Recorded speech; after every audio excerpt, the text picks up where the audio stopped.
Marcus Rashford and Raphael Varane return and Harry Maguire keeps his spot, but Antony could be dropped after his dismal display at Fulham. How Manchester United could line up for Crunch Champions League clash against Copenhagen.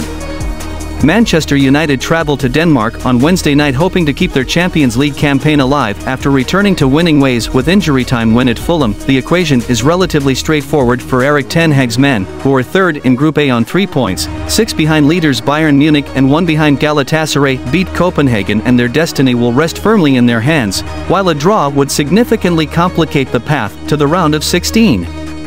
Loose at the Parken Stadium, however, and the trapdoor to the Europa League will almost certainly open.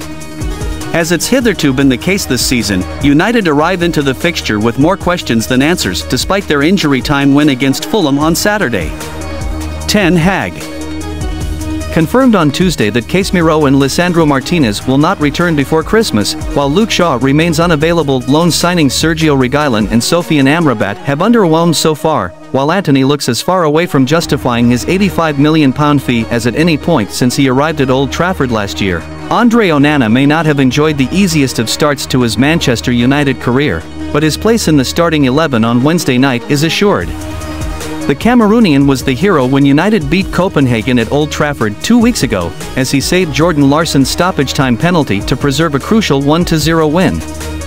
Erik ten Hag kept with Onana after high-profile mistakes in the defeats against Bayern Munich and Galatasaray and is not going to drop his keeper after he kept a clean sheet at the weekend. The revolving door in United's defense has barely stopped moving this season. Raphael Varane started against Copenhagen 2 weeks ago, but has lost his place to Johnny Evans in the last 4 Premier League matches due to what Erik ten Hag described as a tactical decision. But playing twice in 4 days could be a stretch too far for the 35-year-old Evans, and it would not be a huge surprise to see Varane back in the starting 11. Harry Maguire has been United's best defender since forcing his way back into ten Hag's plans and looks set to keep his place, as is Aaron Wan-Bissaka. Maguire finished the game against Fulham despite taking an early blow to the head and appearing groggy, but ten Hag insisted that all the necessary checks had been taken and the England defender is ready to play on Wednesday as well. Diogo Dalot remains a less than ideal option at left back, but loan signing Sergio Reguilon hasn't exactly impressed when given the nod this season. Victor Lindelof is available for selection again after missing the trip to Fulham with an illness, while Lisandro Martinez and Luke Shaw are out injured. Midfielder, a combination of injuries and players underperforming have meant Erik ten Hag has been unable to settle on a winning midfield formula so far this season. The theme is set to continue for the foreseeable future, with Casemiro out until Christmas at least. Fresh from scoring the winner at Craven Cottage, Bruno Fernandes will again lead United out, while Scott McTominay and Christian Eriksen should also keep their spots in midfield.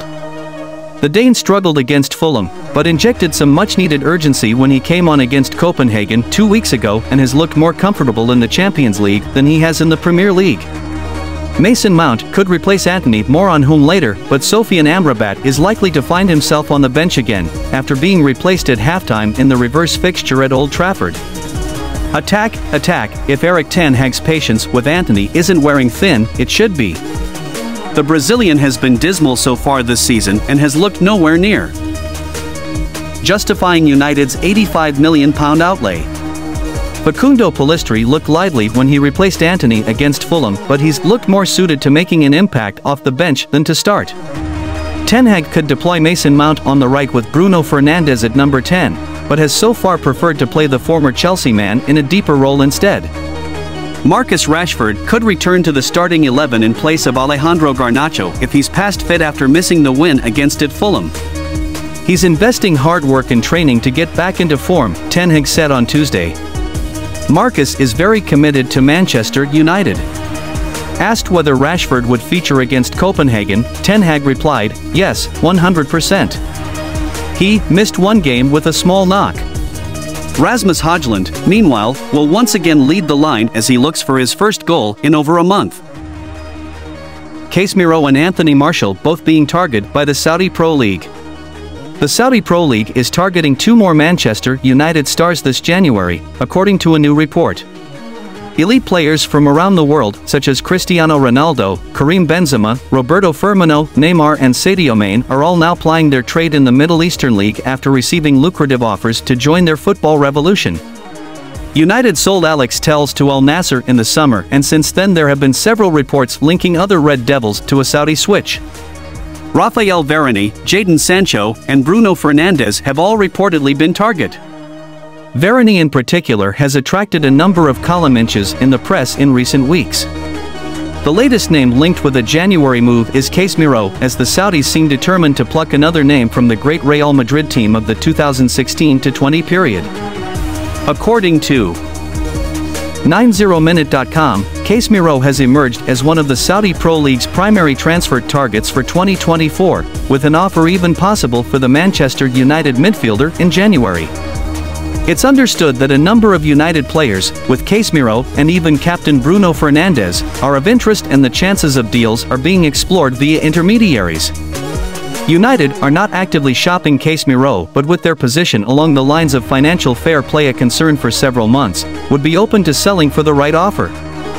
Both Casemiro and Varane were huge influences in United's successful rebuild last season, but both have struggled with form and injuries this term amidst scattered reports of being unhappy at United. However, it seems unlikely that United would sanction a move for either player in the winter window unless they were able to source a world-class replacement at the same time. The other United star mentioned in the report is Anthony Martial, who 90 Minutes says has also been of interest to Saudi clubs for some time, and is out of contract next summer. United do have an option to extend Martial's contract by a year, but it would be tempting to cash in on him in January rather than risk triggering that extension and then being unable to sell him in the summer. Antony, the all-time Man United flop who proves Erik ten Hag must step away from transfers. Never mind the Jeremy Doku comparisons, Antony's numbers since his £86 million move are just bad, full stop. If, for whatever reason, you have been living under a rock for the past decade, a look at two big money forwards, one in each team, can provide you with a perfect summation of the diverging transfer market performances at Manchester City and Manchester United. City, somehow, have done it again, unearthing Jeremy Doku in the summer, with the 21-year-old already making a mockery of Premier League defenses after registering 4 assists in one game as the champions ran riot over Bournemouth on Saturday. That is one more assist than Antony has managed in 55 appearances for United since becoming the club's third most expensive player in their history last year. The Brazilian is without a goal in 20 matches, but, more pertinently, his form is not improving as he settles into life in England, it is getting painfully worse. The £86 million price tag will always invite the utmost scrutiny, but the output from Antony isn't just the polar opposite of what you would expect from such an expensive acquisition, but any footballer at the top level. It is somewhat remarkable that amid the litany of gloom at Old Trafford, Antony's woes are still standing out. Watching the 23-year-old is like crowding around a street juggler who can't catch nothing he is trying. His confidence to try the flicks and tricks remains, surprisingly,